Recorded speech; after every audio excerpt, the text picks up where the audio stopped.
All right. That's not good. What the? That was a nice. Stoppy. That was a nice stoppy right there. All right. Well, YouTube, what's going on? We got you another 450 video. This time we're on the Suzuki because that's what you guys wanted us to try. That was another stop, and he failed. Just gonna be honest with you guys. We recorded a whole 20, and it was like 10-minute video on this, and there was no audio for Zug, so I had to redo it, or we have to redo it. So with that being said, we're riding here at Carlos Barbosa, aka Kevin Fula's new track, round 4 of his new series that he's going on, or that's going on right now.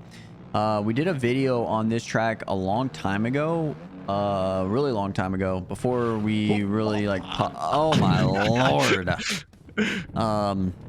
But yeah, we did a video on this track a long time ago, one of his earlier editions of this track, and it's actually one of what the that's a Suzuki for you. Suzuki. Yeah, I was about to say, but this track is a lot of fun, so big shout out to Kevin for dropping this for everybody. And then let's get into the Suzuki. You guys already know the 3 points.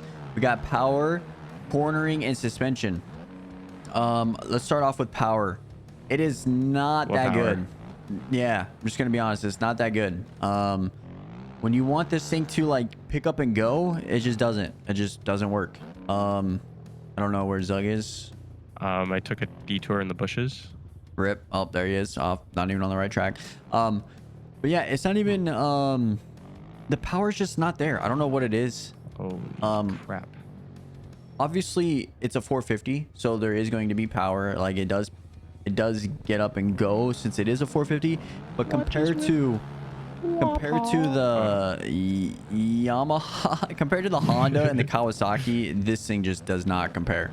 The Kawasaki probably has the best power, I think, in my opinion. Honda close second, and then it would go Yamaha, and then this.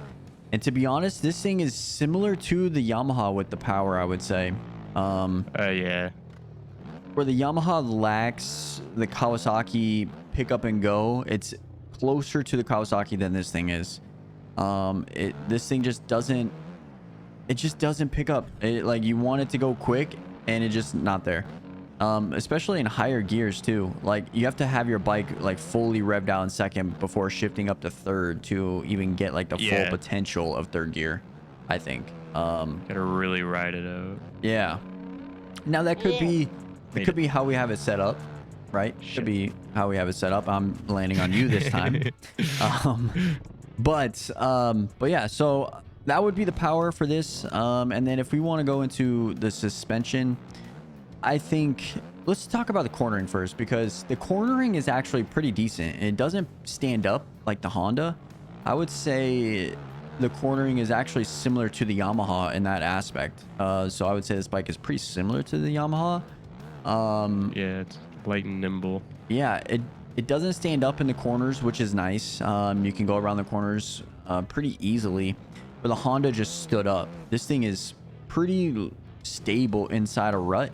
However, the problem is outside of the rut. And that leads me to my next point, where the suspension is. The suspension is the problem, I think, for all of this cornering problems. Because if you don't have a right suspension, you're going to be bouncing out of the rut, and then you're going to be washing your front end. Similar to what I've done in the past. In my video that we just recorded, I did it like 3 times. But that's one thing I noticed with the cornering is if you can get your front wheel inside the rut, it stays there. It will stay there and it won't move. But if you get your wheel outside, you're chalked. There's no way of coming back from it. There's an example of third gear power. It's just and then you just want that. There's no power to it. It's weird. But that leads me to the next subject is the suspension. Now, I mean, that's a bad example of it because he hit the post, hit the SpongeBob.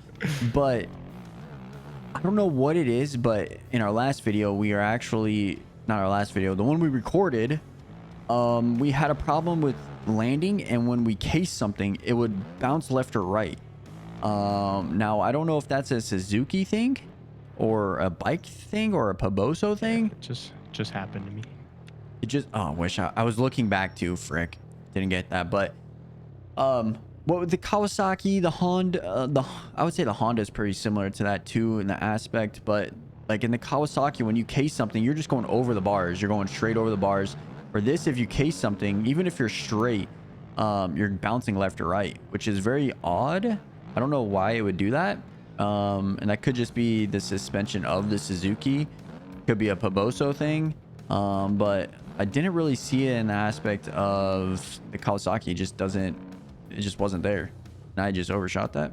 But that was one thing. And then like if you flat bottom, the same concept. You just bounce left or right. Like watch, I'll just hit this third gear. We'll just whip it right here in front of him. And then you'll see, yeah, we just suck. Holy shit. Your bike went flying. I'm in the rhubarb. But it's just an example of the bike just not... even if you have it centered, even if you have the bike centered, it's just going to bounce. Like perfectly, yeah. It's weird. Like we'll show you right here. I'll try to show you guys right here. Quad, triple, fuck, whatever it is. So we get quad, triple, and then I'll try to case this. And you'll see that... Okay, that was a bad example. That was a horrible example. It didn't bounce that way. But it does. I promise you guys, it does. And it's weird, and I don't know why it does that. Because it's odd, too, that it does that when the cornering is not bad. So I'm just dumbfounded on that aspect. See, like, the cornering right there didn't stand up. It, like, felt pretty good. I did ride this bike a lot on the WW ranch that Kells is putting together. Oh, here's an example. You see, it just bounced left or right. I don't know why. We were kind of somewhat straight, but I rode this bike a lot the other night, and it was doing the same thing. It was just bounce left or right, and it's kind of weird. But I think the overall aspect of the bike is the power's not there. I mean, your front tire's not there. Apparently. But the power's not there. The cornering is there, but the suspension's not, so it's kind of ruining everything. Now, like I said in other videos, if you get a professional setup in this, you most likely will be fine. We're not professional setuppers. Like, oh my god, but I think the bike would be possible, and like one person that I know that rides this pretty consistently is Aiden, and Aiden's cracked with the Suzuki. Yeah, I don't know how he does it, but he does it. Now I know he rides it for Suzuki. I know he rides it for Supercross only. Well, I know he did some outdoors, but I don't know how he still rides this thing. It's insane. But if I had to put my money on it, I wouldn't do it for a series. I just wouldn't. If you guys paid me a lot of money, I probably would. But we're not doing it. I'm just gonna be honest with you. It's not one of my favorites. And if we had to rate it, I would put it lower than the Honda and Yamaha, so aka last place, because we have the Kawasaki first so far. We have I go Yamaha second and then Honda third. That's what my point of view is. I know Zug will put the Honda above the Yamaha, but let's be real. I mean, in my eyes, Honda's still first, but get out of here with that nonsense. But well, I'm fastest on it. It's weird. That is weird because like that bike is ass. But this bike's even worse, to be honest. Yeah. I'm having a problem with my stand-up button. I can't stand up. There we go. Okay, but we're fine. But yeah.